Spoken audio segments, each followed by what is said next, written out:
Peggy Setiawan keluar dari Polda Jawa Barat pada pukul 21.45 waktu Indonesia bagian Barat semalam usai tim kuasa hukum menjemputnya di rutan Polda Jawa Barat. Dengan mengenakan kaos berwarna coklat, Peggy akhirnya bisa menghirup udara bebas usai Hakim Pra-Peradilan Negeri Bandung mengabulkan gugatan pra-peradilan atas penetapan dirinya sebagai tersangka.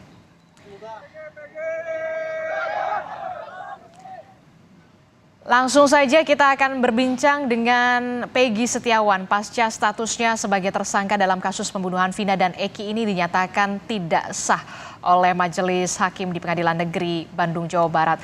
Selamat pagi, Assalamualaikum Kang Peggy. Selamat pagi Ibu, Waalaikumsalam warahmatullahi wabarakatuh. Iya, Kang Peggy, ini kan setelah perjalanan yang cukup panjang, Anda sempat ditangkap dan juga diperiksa, kemudian juga sempat ditahan jadi tersangka dan akhirnya masuk pra-peradilan persidangan dan dibebaskan. Saya ingin tahu dulu, setelah Anda bisa menghirup udara bebas, apa yang ada rencana-rencana yang akan Anda lakukan setelah ini?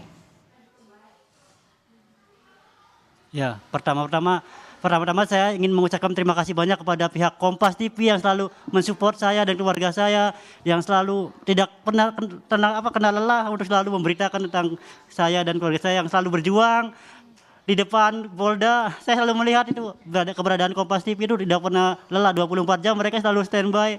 Saya apresiasi banget dan saya sangat mengucapkan terima kasih banyak kepada pihak Kompas TV, pada semua reporter, semua wartawan yang bertugas tidak pernah lelah. Saya mengucapkan terima kasih banyak.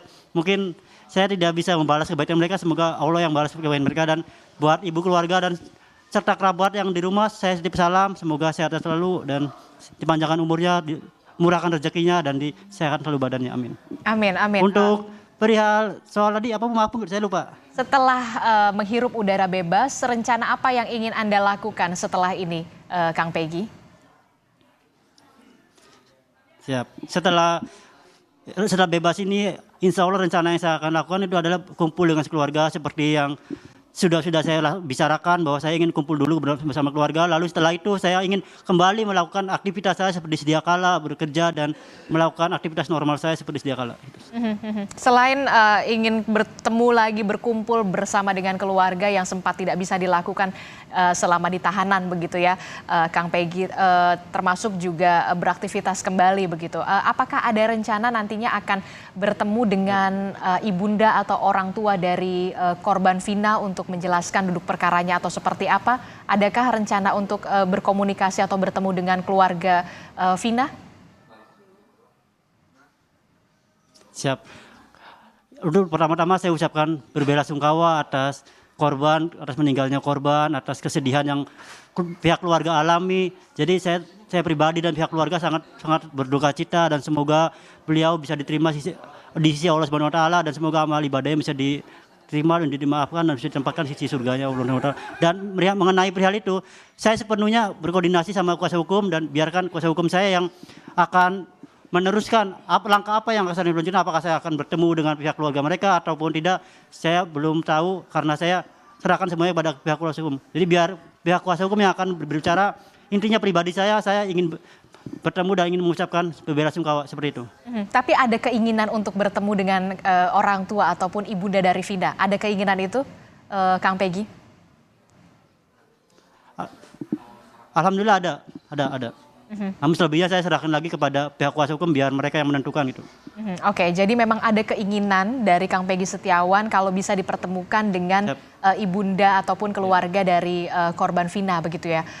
Kalau kita sedikit mereview kembali atau mundur ke belakang ya Kang Peggy, ini kan saat Anda ditangkap, apa alasan polisi saat itu dan bagaimana kemudian Anda membela diri?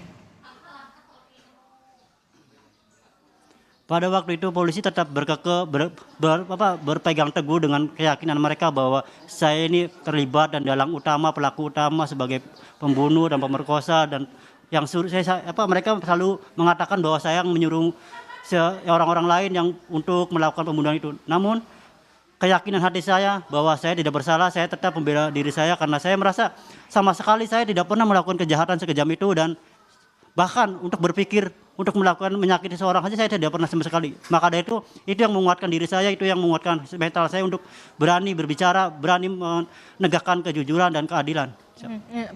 Sedikit mengingatkan kembali pada saat Anda kemudian didatangi oleh polisi, Anda pada saat itu sedang berkegiatan apa dan alasan polisi pada saat itu apa yang dikatakan polisi pada saat itu kepada Anda? Waktu pihak pertama kali penangkapan, saya itu dari awal nganter sekolah buat anak-anak mantan bos saya. Dia jemput sekolah, terus waktu itu tiba di sekolah, lalu saya udah jemput, dianterin ke rumah neneknya. Dan setelah sampai di rumah nenek itu, saya berbincang sebentar dengan pihak keluarga, terus pihak keluarga dari si anak itu. Terus tidak berselang lama, langsung ada pihak kepolisian nangkep saya, terus mereka langsung membawa saya. Ya tanpa berkata-kata mereka langsung membawa saya ke Polsek lalu ke Polda gitu. Tidak ada yang dikatakan oleh pihak kepolisian pada saat itu kepada Anda pada saat penangkapan itu atau membawa surat penangkapan atau semacam itu kepada Anda untuk dijelaskan mengapa Anda harus ikut ke kantor polisi pada saat itu? Ya, yang saya ingat mereka itu cuma ngomong bahwa akhirnya kamu bisa ketangkap selama 8 tahun DPO gitu. Jadi perihal surat penangkapan itu sama sekali tidak ada. Saya tidak melihat mereka menunjukkan surat penangkapan, tidak sama sekali. Jadi saya hanya mendengar, saya ingat mereka cuma mengucapkan kata-kata itu lalu mereka langsung membawa saya ke Polsek. Setelah dari Polsek mereka langsung membawa saya ke Polda. Jadi hanya mengatakan seperti itu tanpa ada menunjukkan surat penangkapan pada saat Anda ditangkap. Siap. Ya, setahu saya seperti itu. Oke, Anda mempertanyakan pada saat itu kepada pihak kepolisian mengapa saya ditangkap atau bagaimana? Ya, saya selalu mempertanyakan saya kenapa ditangkap Pak, namun mereka bilang bahwa kamu ini ya pembunuh gini. Jadi ya saya tidak bisa berkata-kata lain saya hanya bisa diam dan ya saya pas BAP saya mengungkapkan isi hati saya karena saya tidak pernah melakukan itu, jadi saya membela diri saya karena saya merasa benar gitu. Pada saat pemeriksaan Anda juga sudah mengungkapkan sebenarnya Anda tidak tahu menahu soal kasus ini bahkan. Siap.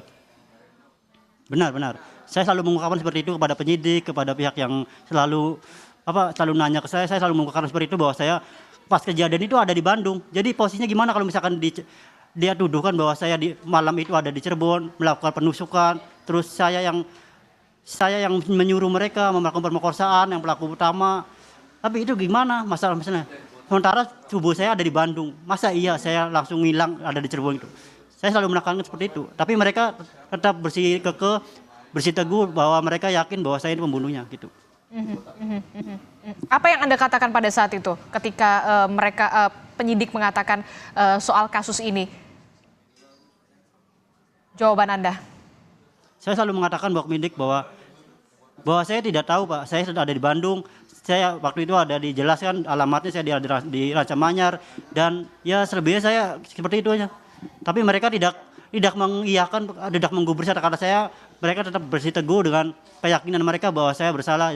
Dan mereka selalu mengatakan bahwa kami tidak butuh keterangan kamu, karena kami sudah tahu benang merah kamu. Jadi saya selalu menjawab, silakan Pak, kalau Bapak misalkan tetap begitu, silakan dengan alibi Bapak, saya tetap bersikukuh dengan keyakinan saya. Oke, selama Anda ditahan, kemudian mengikuti menjalani pemeriksaan, ada juga tidak pada saat di tahanan atau pada saat pemeriksaan itu, Anda sempat dipertemukan oleh masing-masing terpidana yang memang sudah divonis dalam kasus pembunuhan Vina dan Eki untuk dikonfrontasi? Perihal itu seingat saya tuh waktu di penyidikan, ada sempat satu yang dipertemukan sama saya, namun saya tidak mengenalnya. Siapa pada saat itu? Saya kurang tahu, karena saya tidak kenal. Jadi pihak polisi itu membawa satu yang masuk, ditunjukin bahwa kamu kenal nggak sama ini? Saya jawab tidak kenal dan dia juga jawab tidak kenal dengan saya. Siap. Oke, hanya sebatas itu, tidak ada pertanyaan lain, Kang Peggy, seingat Anda pada saat dibawa satu orang ini saksi atau terpidana, Anda tidak mengetahui? Ya, siap. Ya benar, hanya sekedar itu dan tidak ada lagi karena saya memang tidak tahu dan dia juga tidak tahu saya dan tidak kenal saya. Siap. Aha, berbaju tahanan juga atau bagaimana pada saat itu? Satu orang ini. Pada saat itu dia itu pakai baju bebas, jadi dia dimasukkan ke ruang penyidik itu cuman hanya sekedar polisi itu bertanya kepada si yang di bawah itu bahwa kamu kenal nggak sama yang itu? Dia jawab tidak kenal dan saya juga jawab tidak kenal. Hanya sebatas itu ya pada saat itu pemeriksaan konfrontasi. Siap, ya sebatas itu, hanya sebatas itu, ya hanya sebatas itu.